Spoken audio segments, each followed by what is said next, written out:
Hello Ratbags, it's Joe Plays Games. Welcome to the Access Show. Do you remember this game, the Raft, start of the year? A nice little prototype made by just one person. He put it on as a completely free game and it just went viral. Lots of YouTubers covered it and for 2 weeks or so it was just one of the biggest games on actual YouTube. It then went very quiet and I was worried that maybe the creator hadn't really found someone to take him on board, or he hadn't maybe got the funds to carry it on. Well, good news, the Raft is coming and it's coming in 2018 as a fully fledged early access game. I really like this game and this is definitely one of the best examples of early access done right, which I like the look of.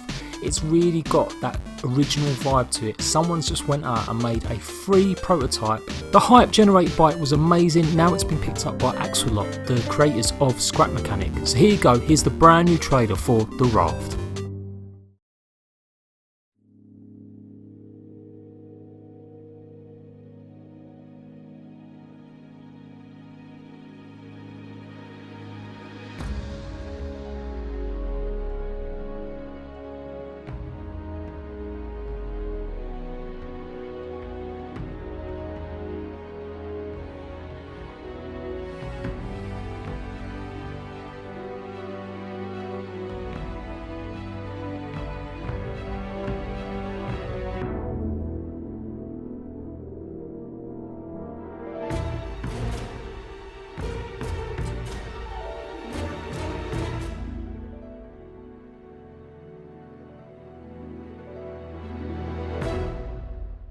Axolot have done fantastic stuff with Scrap Mechanics. I'm really pleased to see them get hold of this. So good fit for them. I really like it when people manage to find a good developer, someone that's going to take them forward and help them grow and develop. Scrap Mechanic itself is still in early access, has been on Steam for over a year now, and while it has no concrete plans yet to release, the game is still bumbling along.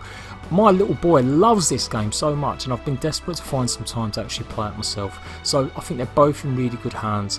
I think it will make the Raft come along. The Raft's definitely got that vibe of, you know, Subnautica, but it seems to have something just a little bit more magical about it. I don't know if it's just a bit more simplistic, but the idea of just being on a raft, multiplayer with a few friends and being able to just dive under the water and pick up resources, it just, yeah, it's pretty crazy. People were making all sorts of different types, rafts and boats and huge massive jetties, so it'd be really interesting to see how the game develops.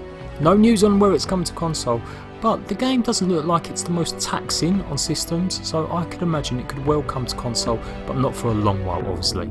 The dev obviously took a lot of feedback about maybe being able to explore under the water, and it's just a fantastic thing for someone to do this and get so much attention. So early access developers out there, get your game, get your prototype out there in any way, shape or form, make it free. I'm going to leave the link down below, you can go check it out for yourself. You can still play the basic version if you download it right now. Incredibly basic when it launched, it did have a couple of little mini updates and actually you could pay money towards it if you wanted to support the developer. It just had something about it and it just really captured the imagination. So I'm really looking forward to it, expect to see it when it hits in 2018. I'll follow up any news and information about it. What I really like about the game and behind the scenes of early access style things is they're not rushing it. They could probably put it out now by looks of things in the trailer and have it as early access, but taking that few extra months, maybe they'll get it looking a bit more reliable and it'll be running a lot better and it'll probably have a lot more content to keep people engaged with it. That's the other thing, developers rushing out to get their games just to get people to buy it or play it or support them. Sometimes you really have got to think, is the game ready? Is it going to give the best impression? With more and more games coming to early access and even on Xbox and PS4, you really don't get much more of a second chance to give that first impression, that way to tell people this is my game, this game looks amazing, come and play it, come and try it, it's unique, it's different. So the idea of that you'd be able to do it again once it fully releases, I think that's gone out the window a little bit now in early access development.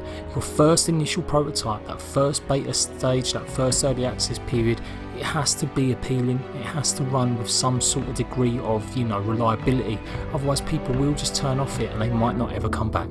So that is another early access show done and dusted. I'll be back with more. In fact, I've got a few coming up in the next few days, really short ones, looking at brand new games coming out in the next few months. I'm Joe Plays Games, make sure you hit like and I'll see you ratbags later on.